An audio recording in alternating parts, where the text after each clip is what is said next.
मोतीलाल ओसवाल के institutional equities के research head Gautam Duggar हमारे साथ स्टूडियो में जुड़ गए हैं। गौतम जी के पास करीब 3 दशक का अनुभव है और मोतीलाल ओसवाल के साथ भी वो 12 साल से जुड़े हुए हैं। Gautam, good morning.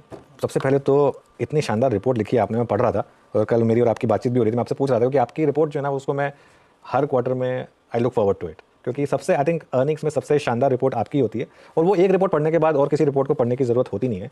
पहले तो ये 200 पेज की रिपोर्ट, इसको बनाने में टाइम कितना लगता है? अनुज, जिस पे पूरी टीम काम करती है हमारी, करीबन 50 लोग की टीम है रिसर्च एनालिस्ट, जिसमें 17 लीड एनालिस्ट हैं हमारे और हम उसमें 23 सेक्टर और करीबन 300 कंपनीज का एनालिसिस देते हैं। और चूंकि ये पहला क्वार्टर है, पहले क्वार्टर में हम पूरा साल को ब्रेक कर देते हैं 4 क्वार्टर में। सो आप देखेंगे हमारे रिपोर्ट में कोई भी कंपनी का पेज निकालेंगे, आपको अगले 3 क्वार्टर्स के भी क्वार्टर वाइज नतीजे उसमें मिल जाएंगे। क्वार्टर ईयर ऑन ईयर दोनों कंपैरिजन दिए आपने। तो ये क्वार्टर का रिपोर्ट बनाने में थोड़ा ज़्यादा टाइम लगता है, क्योंकि इसमें आपको एक फुल ईयर को at the beginning of the year itself 4 quarter में स्प्लिट करना होता है। तो लगभग 10 से 15 दिन इसमें पूरे जाते हैं। बिल्कुल। और देखिए, टीम एफर्ट तो है ही, कोई भी चीज़ है वो हमेशा टीम एफर्ट से ही जो बात बनती है। अच्छा, आपने एक जो आपकी रिपोर्ट है उसका टाइटल बहुत इंटरेस्टिंग रखा है, रिटेल रैप्सडी। इसका मतलब रिटेल पर आप पूरा फोकस कर रहे हैं इस बार। ये थोड़ा इसको एक्सप्लेन करिए हमारे व्यूअर्स के लिए कि इसका क्या मतलब है। तो इसका बड़ा सिंपल मतलब है अनुज, अगर आप मार्केट का एक इवोल्यूशन देखते हैं पिछले 10-20 साल का, तो एक दौर ऐसा था जब मार्केट की जो मूवमेंट होती थी वो एफआईएस पे, इंस्टीट्यूशंस पे डिपेंडेंट थी। आपको याद होगा 2008 में जब एफआईएस ने केवल $10 बिलियन बेचा था, जो कि वो बड़ा नंबर था उस समय के मार्केट के हिसाब से। हाँ, हम ऑलमोस्ट 50% प्लस डाउन थे। अभी 2022 में FIS sold $17 billion, market flat था। बिल्कुल। अगर आप देखते हैं 2022, 23, 24 ऐड कर लीजिए 2.5 साल का, तो टोटल फ्लोज एफआई का $4.5 बिलियन है। उसमें ये भी जून के महीने में जो $5 बिलियन आया उसके वजह से, अदरवाइज जीरो था 2.5 साल में। इसके मुकाबले डोमेस्टिक फ्लोज है $82 billion. 82 is a big number, it's almost 7 lakh crore versus about $4-5 billion. तो जो मार्केट का पिछले 3-4 साल का एक मूवमेंट रहा है, ये इंडिपेंडेंट ऑफ इंस्टीट्यूशंस रहा है। इसमें रिटेल ने बढ़ चढ़ के भाग लिया है, जिसका हम कई सालों से वेट करते थे कि इंडिया में रिटेल पेनिट्रेशन कब बढ़ेगा, इक्विटीज का पेनिट्रेशन, इक्विटीज का कल्ट कब आएगा। ये अब हमारे आंखों के सामने दिख रहा है। आपके डीमैट अकाउंट्स आप देखिए, 3.5 करोड़ थे 2020 मार्च में, आज 16 करोड़ हो चुके हैं। इंडिया में एमएससीआई में इंडिया का वेट जो 9% होता था वो 19% हो गया है 4 साल में। और पूरा जो एक तरीके से हम देख रहे हैं, चाहे एसआईपी हो, वही पैसा फिर आप ईपीएफओ से आ रहा है, एनपीएस से आ रहा है।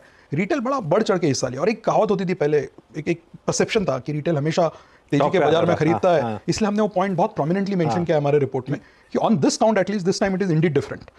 आप देखिए, जिस दिन इलेक्शन के भी रिजल्ट्स आ रहे थे 4 जून को, एक दिन में पूरे 1 महीने की बाइंग हो गई थी रिटेल की, जबकि इंस्टीट्यूशंस ने उस दिन बेचा था। तो रिटेल का जो बिहेवियर रहा है काफी सुलझा हुआ बिहेवियर रहा है। हाँ, कुछ सेगमेंट्स, कुछ पॉकेट्स ऑफ द मार्केट में इसके वजह से एक बड़ा वैल्यूएशंस बहुत महंगे हुए हैं, लेकिन इन जनरल अगर आप देखते हैं, जो रिटेल मोमेंट का हम वेट कर रहे थे वो हमारे सामने पिछले 3-4 साल से अब हो रहा है।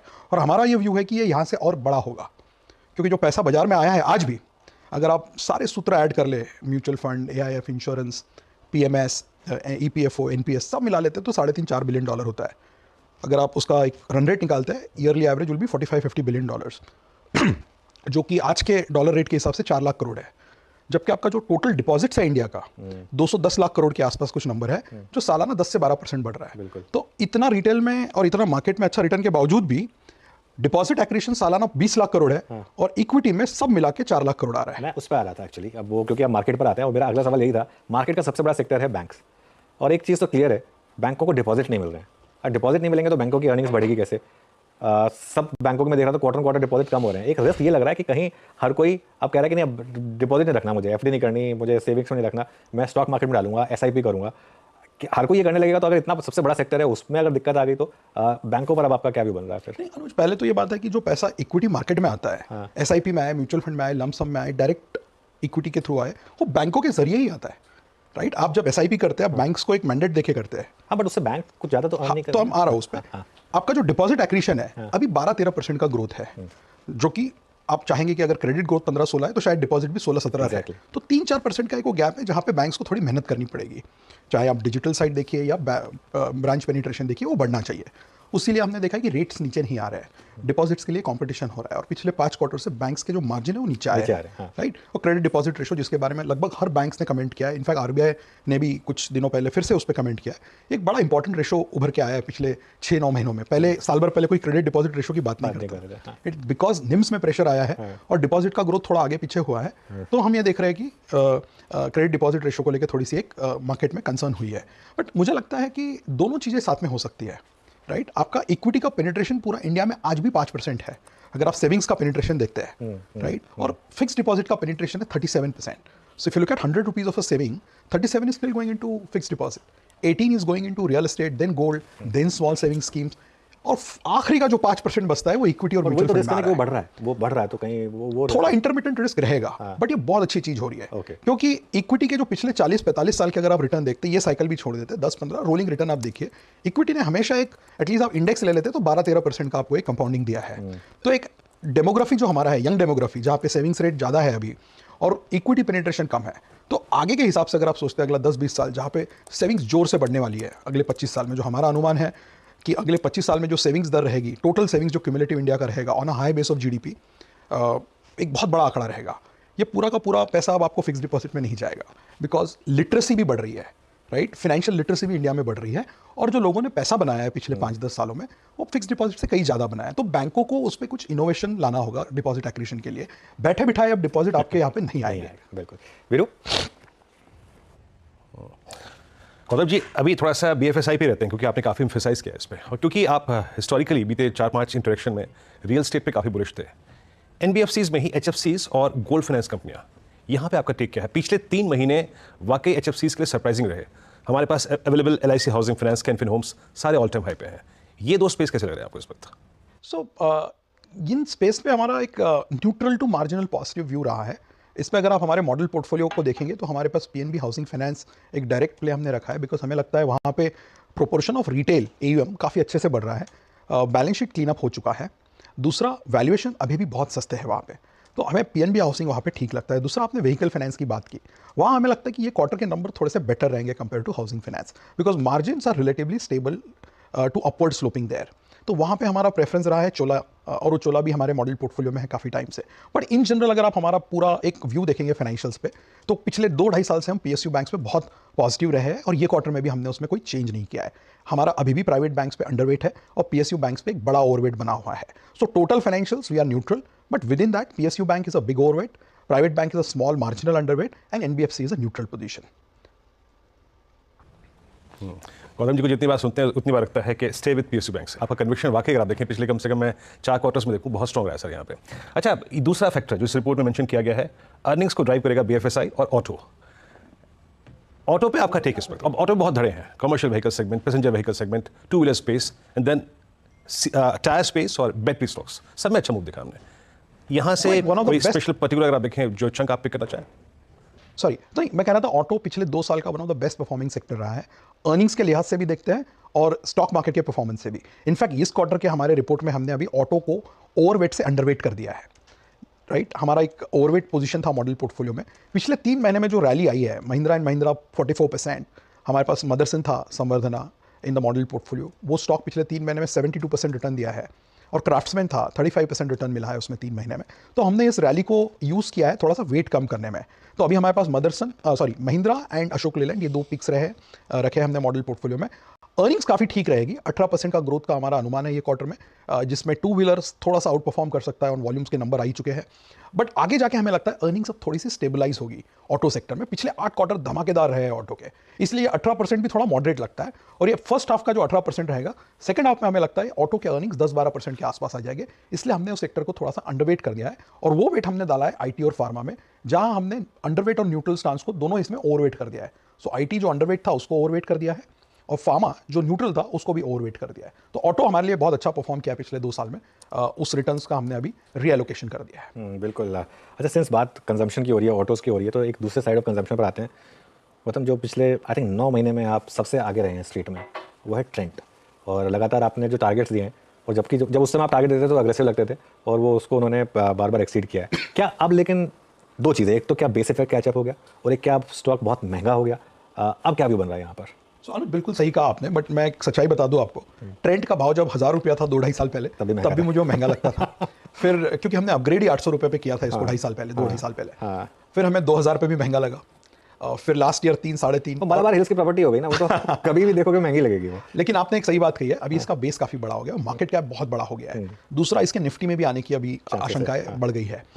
हमने इस स्टॉक पे एक बड़ा सिंपल नजरिया रखा है कि जब तक कंपनी हमें अर्निंग्स पे डिसअपॉइंट नहीं करती है, हम व्यू नहीं चेंज करेंगे। और पिछले 3 क्वार्टर से हम देख रहे हैं कि चाहे टॉप लाइन ग्रोथ हो, चाहे बॉटम लाइन ग्रोथ हो, ये एक अलग ही जोन में है, बिकॉज इनके जो पियर्स है रिटेल सेक्टर में, उनका टॉप लाइन ग्रोथ बड़े मुश्किल से 10-15% आ रहा है। इनका टॉप लाइन ग्रोथ 30 से 50% के बीच में रेंज कर रहा है। इनके अर्निंग्स 2-2, 3-3 गुना बढ़े हैं। But all said and done, पिछले एक साल में ही ये स्टॉक 3.5 गुना ऊपर है। तो अब यहाँ से मुझे लगता है थोड़ा सा इसमें एक कूल ऑफ होना जरूरी है और अर्निंग्स को फिर से कैचअप करना पड़ेगा। और जो मार्केट कैप अभी बन चुका है उस पे इस स्पेस पे इस रफ्तार से भागना थोड़ा मुश्किल हो जाता है। इसलिए कंजम्पशन पे हमारा व्यू पॉजिटिव है, बट डिस्क्रिशनरी में हमारा सबसे बड़ा ओवरवेट है। हम स्टेपल्स में अंडरवेट थे, अभी भी अंडरवेट है। सिर्फ हमने आईटीसी का जो वेट है वो हिंदुस्तान लीवर और गोदरेज में शिफ्ट कर दिया है। बाकी जो हमारे फेवरेट पिक्स थे, DMart, Zomato, Titan, Indian hotels, ये सब हमने रखे और साथ में 2 और स्टॉक्स हमने उसमें ऐड किए, केईआई इंडस्ट्रीज और कल्याण ज्वेलर्स। केईआई इंडस्ट्रीज और कल्याण ज्वेलर्स। यस, और पहले से हमारे पास मेट्रो सेल है, तो हमारे पास टोटल 10 कंज्यूमर स्टॉक्स है, जिसमें से 8 डिस्क्रिशनरी है और 2 स्टेपल्स है। केईआई और हाँ देखिए केईआई दिख रहा है उसमें, और एक ऐड किया गया कल्याण ज्वेलर्स। अब आपने सिंस कल्याण ज्वेलर्स की बात कर दी, मैं 2 सवाल पहले मैं एक्चुअली स्टेपल्स की बात करने वाला था, लेकिन सिंस ये टॉपिक ज़्यादा नया हो गया, आज टाइटन नेगेटिव रिएक्ट कर और आपने बोला कि टाइटन पर आपका ओवरवेट है। क्या मार्केट शिफ्ट हो रहा है? अब कल्याण ज्वेलर भी और एकदम छोटा प्लेयर नहीं है, बड़ा प्लेयर है, उसकी ग्रोथ कंपैरेटिवली टाइटन से बेटर रही है पिछले 3-4 क्वार्टर से। तो क्या ये जो मार्केट शिफ्ट हो रहा है पिछले कुछ क्वार्टर से, ये कंटिन्यू करेगा? टाइटन ने काफ़ी अंडर परफॉर्म किया 6 महीने से, both in terms of earnings and in terms of stock price as well. So Anuj, Titan हमारा पिछले 12 साल का टॉप आइडिया रहा है और वहाँ पे हमारा व्यू अभी भी चेंज नहीं हुआ है। अगर आप एक 10-12 साल का स्टडी करते हैं टाइटन का परफॉर्मेंस का, आप देखेंगे हर 2-3 साल में उनके 1-2 क्वार्टर ऐसे आते हैं जहाँ पे कुछ कंसर्न्स आ जाते हैं ग्रोथ को लेके, कंपटीशन को लेके, कभी मार्जिन्स को लेके, कभी डिस्काउंटिंग को लेके। That is the best period to accumulate that stock, otherwise it is always very expensive. जो दूसरी बात आपने कही इंडस्ट्री की, तो इंडस्ट्री में एक बहुत क्लियर ट्रेंड है अनऑर्गेनाइज टू ऑर्गेनाइज, और ये कोविड के पहले से चालू हुआ था, डिमोनेटाइजेशन के टाइम से। और फिर जो गवर्नमेंट ने जो मेजर्स लिए हैं, चाहे पैन कार्ड हो या हॉलमार्क जो किया है ज्वेलरी का, इसके वजह से पूरा मार्केट शेयर जो इंक्रीमेंटली शिफ्ट होता जा रहा है अनऑर्गेनाइज टू ऑर्गेनाइज। अभी 5 साल पहले केवल या 10 साल पहले केवल टाइटन एक क्रेडिबल प्लेयर होता था नेशनल लेवल पे, और उसके नीचे फिर कोई नहीं था। आज अगर आप देखते हैं तो आपके पास कल्याण ज्वेलर्स है जो काफ़ी अच्छे से एक्सपांड कर रहे हैं। उनका टॉप लाइन ज्वेलरी का आप देखेंगे करीबन 16,000 करोड़ हो गया है डोमेस्टिक में। फिर सेंको है जो ईस्टर्न फोकस प्लेयर है, लास्ट ईयर ही जिनका IPO आया था, वो भी काफ़ी अच्छे से ग्रो कर रहे हैं। दोनों स्टॉक पे हमने अभी कवरेज किया 10-15 दिन पहले विद बाय रेटिंग। तो मुझे लगता है ये इंडस्ट्री काफ़ी बड़ा है, 6.5-7 लाख करोड़ का इंडस्ट्री का साइज है। इसमें 5 और टाइटन को एग्जिस्ट कर सकते हैं अगले 10-15 साल का अगर आप नजरिया देखें तो। शॉर्ट टर्म में डेफिनेटली अभी ये क्वार्टर का जो उनका प्रेस रिलीज आया उसमें उन्होंने केवल 9% ग्रोथ दिखाया है, जबकि कल्याण के इसमें 27% ग्रोथ आया है। तो रिलेटिव वो थोड़ा सा एक क्वार्टर के पॉइंट ऑफ व्यू से अंडरवेट ओवरवेट लोग वो स्टांस करेंगे, बट मुझे लगता है from a 3 to 5 year perspective both can do well. Okay, and दूसरी बात हो रही थी आज के टॉप गेनर्स में मैरिको और डाबर है। हालांकि आपने कहा कि इस स्पेस में आप थोड़े से अंडरवेट हैं, लेकिन इनकी कमेंट्री ठीक ठाक लग रही है। कुछ व्यू है चेंज करने का यहाँ पर? बिल्कुल। सो इसमें क्या हुआ है अनुज, नैरेटिव काफ़ी चेंज हो गया है 4 जून के बाद से। हाँ राइट, एक तो मॉनसून को लेके था, बिल्कुल। दूसरा गवर्नमेंट का जो प्रायोरिटी है बजट में, हमें ऐसा लगता है कि जो उनको एक्स्ट्रा 1-1.5 लाख करोड़ का बाउंटी मिला है आरबीआई डिविडेंड से, वो उसको काफ़ी स्ट्रैटेजिकली यूज़ करके बॉटम एंड मिडिल क्लास इनका कंजम्पशन को एक बढ़ावा दे सकते हैं। हाँ। अगर वो होता है तो इन स्टॉक्स के वॉल्यूम ग्रोथ बिना ज़्यादा चेंज हुए भी इनके मल्टीपल थोड़े रीरेट हो सकते हैं, क्योंकि पिछले 2.5-3-4 साल से आप देखेंगे stocks like Hindustan Lever, Dabur, Godrej, Marico, ये इमामी, ये सब काफ़ी एक रेंज में रहे हैं। तो इनका शायद से थोड़ा टाइम वापस आ रहा है। हालांकि इमीडिएट ये क्वार्टर में हमें कोई ऐसे बहुत फायरवर्क्स की उम्मीद नहीं है वॉल्यूम ग्रोथ को लेके, बट मुझे लगता है नैरेटिव बेहतर हो रहा है और वो मल्टीपल्स के लिए अच्छा साबित हो सकता है। हालांकि नंबर्स 1 या 2 क्वार्टर बाद आपको रिफ्लेक्ट करते हुए देखेंगे। अच्छा गौतम जी, अब आते हैं एक और स्पेस पे जो एक पेनफुल दौर से गुजरा है बीते 1.5 साल में, पर आपकी इस रिपोर्ट में केमिकल स्पेशलिटी केमिकल्स पे लिखा भी गया कि green shoots visible but meaningful recovery still away, but कुछ ऐड करने लायक आपको लग रहा है इस पर केमिकल बास्केट में? तो मुझे लगता है इस स्पेस में डेफिनेटली हमने काफ़ी इंटरेस्ट देखा है पिछले 2-3 महीनों से, बिकॉज पिछले 2 सालों से यहाँ पे मार्जिन्स नीचे आया है। अगर आप पिछले 5 साल के नंबर्स देखते हैं स्पेशलिटी केमिकल्स के, जो कोविड का 4 क्वार्टर का पीरियड था, उस 4 क्वार्टर के पीरियड में इनके ग्रॉस मार्जिन्स 40 से 50% हो गए, राइट। एंड उसके बाद के जो नेक्स्ट 5 क्वार्टर है वापस से 50 से एग्जैक्ट 40% पे आके रुक गए। तो पिछले 2 सालों से कोई अर्निंग्स ग्रोथ इन स्पेसेस में नहीं रही है। इसके वजह से क्या हुआ है कि स्टॉक नहीं चलने के बावजूद भी वैल्यूएशंस आपको ज़्यादा करेक्ट होते हुए नहीं दिखे, क्योंकि अर्निंग्स भी नहीं आई थी। अब धीरे धीरे एक उम्मीद बन रही है कि शायद से रियलाइजेशन का एक बेस बन गया है, वहाँ से इंप्रूवमेंट होने की उम्मीद है। जहाँ तक हमारा सवाल है, हम अभी 1-2 क्वार्टर और इसके नंबर्स देखेंगे। हमें इस क्वार्टर में भी लगभग 20% अर्निंग्स डिक्लाइन का हमारा फोरकास्ट है on a very low base, because now this will be the 5th consecutive quarter जहाँ पे अर्निंग्स डिक्लाइन होने वाली है। ओके, तो ये है केमिकल पे आपका टेक। अच्छा, मैं शायद यहाँ पे गौतम जी 2 स्पेस को एक साथ आपसे पूछना चाहूँगा, capital goods and white goods segment. अब क्योंकि बजट बहुत नज़दीक खड़ा है और यहाँ पे सबसे स्ट्रॉन्ग प्राइस परफॉर्मर रहे हैं ABB, सिमेंस, कमिंस। अभी चेस करने लायक डिफरेंशियल कहाँ पर बचा हुआ है? क्योंकि एल लास्ट रिपोर्टेड नंबर्स के बाद एक डिप देखे गया था वाइट गुड्स सेगमेंट पे और कैपिटल गुड्स पे आपका टेक इस वक्त। सो इंडस्ट्रियल्स में हमारी राय बहुत पॉजिटिव है, बट मैं फिर से दोहराना चाहूँगा यहाँ पे वैल्यूएशंस बहुत ज़्यादा एक्सपेंसिव है, राइट। तो ABB 94 टाइम्स ट्रेड कर रहा है हमारे नंबर्स पे FY25। सीमेंस भी महंगा है, थर्मैक्स भी महंगा है, क्यूमिंस भी महंगा है। L&T is the only stock where you can relatively say there is some comfort on valuations, right. But इसमें ग्रोथ बहुत ज़्यादा है ये स्पेस में। ये क्वार्टर के भी आप अगर हमारे नंबर्स देखेंगे तो हमें हमारे कवरेज यूनिवर्स में कैपिटल गुड्स का 24% अर्निंग्स ग्रोथ का उम्मीद दिख रहा है। ये 24 despite weak quarter of L&T on margins. अगर आप L&T हटा के ही वो नंबर्स देखते हैं तो 44% प्रॉफिट ग्रोथ का उम्मीद है ये क्वार्टर में। बट मैं यहाँ से अब इनको चेस नहीं करूँगा। Reason is very simple, because entry valuations are very different now. तो हमने हमारे पोर्टफोलियो में क्या किया, L&T था, ABB था, किर्लोस्कर ऑयल था, तो उसमें से हमने किर्लोस्कर ऑयल को रिप्लेस कर दिया है भारत इलेक्ट्रॉनिक्स से।